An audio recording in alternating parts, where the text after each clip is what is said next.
Fala galera, meu nome é Isaac Júnior, né? Tenho 26 anos, toco desde os 12, profissionalmente desde os 16, mas já acompanhava o meu pai desde os 4 anos de idade nos shows que ele fazia por aí. Bom, eu tô aqui pra responder algumas perguntas, né? Matar a curiosidade da galera, trocar essa ideia curta aí com vocês. Vamos lá, primeira pergunta. Bom, meu pai, o nome dele era Isaac Newton, por isso, né, meu Isaac Júnior, mas era mais conhecido como Bolachinha. O motivo do apelido é algo totalmente inusitado. Ele contava pra gente que uma vez ele caiu na rua brincando de bola, e aí acharam que ele caiu igual uma bolacha. E esse apelido pegou no bairro, e quando ele começou a tocar profissionalmente, as pessoas vinham ele no palco e falavam, olha, é o Bolachinha. Então esse apelido pegou de uma forma assim que muita gente nem sabe o verdadeiro nome dele, só conhece pelo apelido. Nessa época, meu pai já tocava, meu pai começou a tocar muito novo. A primeira banda do meu pai foi com 14 ou 15 anos, salvo engano, e era uma banda de rock chamada Banda Dick, e por incrível que pareça, ela fez muito sucesso aqui na cidade, né? Muitas pessoas da época ainda se recordam desse nome, Banda Dick, pessoas da anos 80 para trás. Sempre que eu comento, se lembram. Era uma banda que era muito divulgada nos jornais locais. Na época a gente não tinha esse marketing que a gente tem hoje em dia, redes sociais e afins.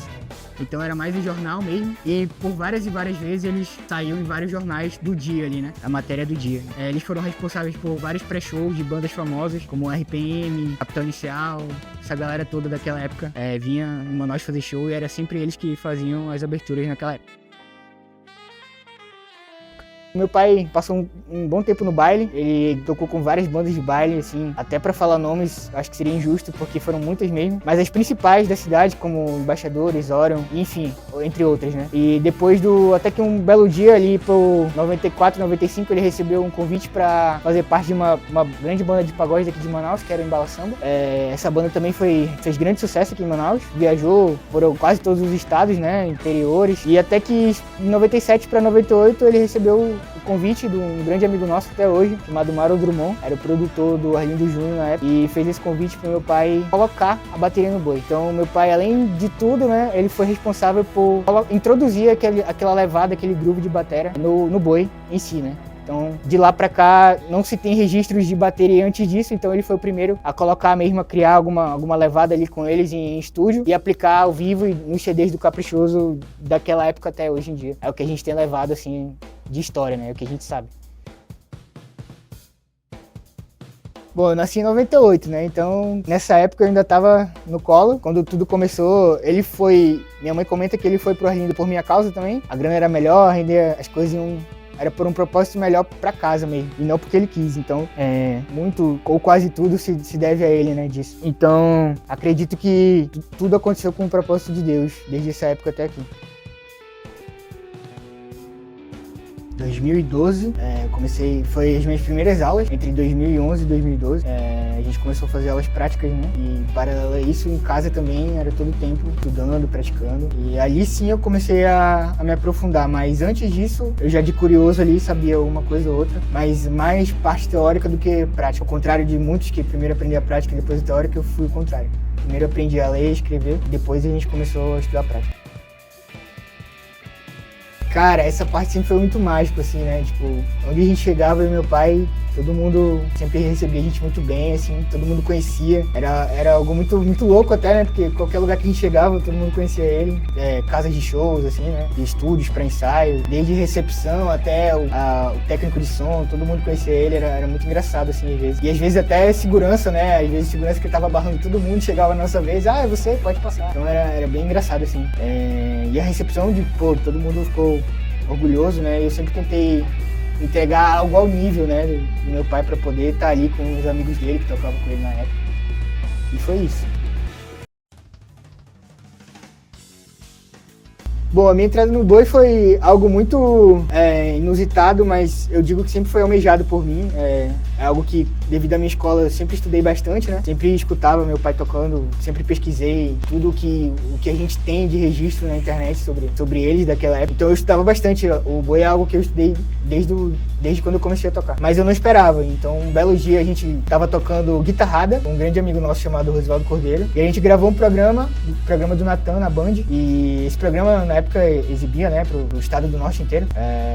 E aí, depois que esse programa terminou na TV, a gente assistiu ao vivo, eu e meu pai. E aí, passou acho que 1 ou 2 dias, cara, e eu recebi uma mensagem do produtor da época. Ele era produtor do Garantido na época. E ele me convidou pra fazer parte da banda base do Boi Manaus, que é um evento que a gente tem aqui na cidade, que envolve os 2 bois. E precisa de uma banda pra acompanhar tanto os artistas do vermelho quanto do azul. Assim, é uma responsa muito grande, né, pra qualquer músico, até pra quem tá dentro do boi, porque são muitos repertórios, muitas músicas, algumas em cima da hora, e a gente tem que estar preparado pra tudo ali. Então, quando eu recebi essa mensagem, eu saí correndo pro quarto, contei pro meu pai, e ele olhou assim pra mim, ele falou, é sério? Aí eu falei, é sério. E aí, dali essa história, eu aceitei o convite. Fiquei trancado no meu quarto por quase uma semana, tirando vários CDs de boi. E dali foi o meu primeiro ano no Boi Manaus de 2015. De 2015 até 2023 eu fiz parte de todos os Boi Manaus. Graças a Deus, e é o meu pai que tá lá em cima agora cuidando de mim. Cara, a primeira vez eu tremia igual bambu. Eu não conseguia nem fechar aqui o chimbal. Foi bem difícil, assim. Eu lembro que a minha primeira atração de cara já era alguém renomado no meio boi, que é uma amiga nossa chamada Mara Lima. E ela é bem exigente. E ela tinha um repertório todo bem montado, todo bem planejado, com várias passagens, assim. A gente não parava, era uma música atrás da outra. Pra primeira vez ele tocando profissionalmente com toda aquela galera de mais de 10 anos de experiência no boi, foi bem chocante, assim. Mas graças a Deus meu pai tava do lado, então dava uma gelada, olhava pra ele ali, ele me falava, me lembrava o repertório e saiu tudo certo, graças a Deus. O conselho dele, por incrível que pareça, me ajuda até hoje, que é... Ele falou, quando o maestro olhar pra ti e pedir pra te virar, tu conta um compasso e vira. Faz uma virada de um compasso e entra que vai dar certinho. E até hoje eu faço isso, uma virada de um compasso, 4 tempos e entra certinho no solo de qualquer música que ele queira introduzir. Então é bizarro, assim, é um conselho mágico que eu levo pro resto da minha vida comigo. Bom, a aquisição do meu setup foi algo muito engraçado também. Na época a gente tava... O meu pai, ele tinha uma bateria azul, que ele usava profissionalmente, né? E era uma das únicas na cidade. E quando ele se aposentou, devido a uma doença, enfim, ele teve que vender. E quando eu comecei a tocar, essa bateria já não estava mais com a gente. Então, desde esse princípio, a minha ideia era trazer algo bem parecido, né, com o que ele tinha de setup. E eu sempre quis uma bateria azul. Na época estava bem difícil de encontrar, até que lançou a série da PDP, né, Limited. E a gente foi na loja, eu e ele, e o rapaz da loja falou pra gente que só tinha uma azul. Que eles trouxeram sobre importação independente, a pedido da loja, pra ser dessa cor azul. E eu falei, cara, é minha. Separa que é minha. E na época a gente tava juntando dinheiro ainda, eu não tinha todo o dinheiro, mas eu falei pro cara, é minha, separa. E eu fiz vários rolos, dei um jeito, um mês depois voltei na loja, mas a bateria não tava mais lá. E aí eu fiquei desolado por um tempo, mas os trabalhos seguiam, né? Nessa época a gente tava tocando muito, eu já tava introduzido no boi, então tinha vários shows com o boi. Até que um dia tinha ensaio com o boi no estúdio do meu grande amigo Adamor. E aí a gente chegou lá e eu comentei com o Adamor, né, que eu tava comprando uma bateria, mas a gente chegou lá pra buscar e ela não tava mais lá. E aí ele falou, cara, eu tenho uma bateria aqui na minha caixa, no depósito do estúdio, tá na caixa, eu comprei esses dias. Se quiser ver, ela é bem parecida com o que tu tá me falando. Aí eu falei, ué, não acredito. Aí bora lá ver. E aí a gente foi lá no depósito dele, quando eu abri a caixa, tava lá a minha bateria lacrada dentro do plástico, ele nem tinha usado ainda. Aí eu falei, cara, a bateria é minha. Não sei quanto tu quer, mas a bateria é minha. Aí não, vem aí amanhã pra gente conversar. Aí eu, com toda a influência do meu velho, né, conversei com o papai e a gente foi lá no outro dia. Meu pai conversou com ele e com jeitinho tudo deu certo, né? Então fica aí meu salve também, meu agradecimento ao Adamor por ter feito esse sonho também se tornar realidade, né? E a aquisição da bateria se deu dessa forma. A gente foi lá no outro dia na casa dele, 8 horas da noite buscar, e ela tá comigo até hoje.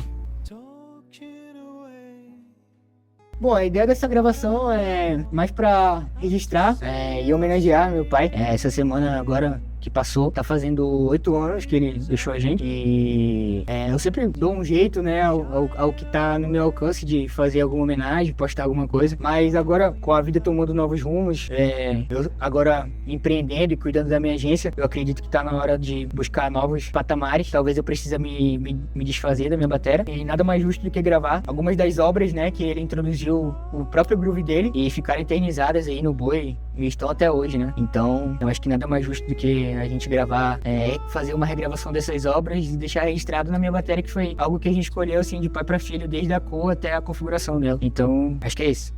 Bom, pessoal, espero que vocês gostem, hein? Assistam os vídeos com calma, são obras que a gente escolheu a dedo, são muitas, né? Meu pai tem mais de 30 e 300 CDs gravados e ficou um pouco difícil de escolher algumas, mas eu escolhi as que mais me pegam, assim, que mais tem um apego emocional e que mais tem a marca dele, o registro dele, falando em termos de batera, aplicado ao groove, né, dentro da música, assim. Então, assiste aí, deixa o like, curte, compartilhe e espero que isso possa abranger não só a galera aqui do nosso estado, mas também chegar a outros patamares do nosso país aí, beleza? Abraço, valeu.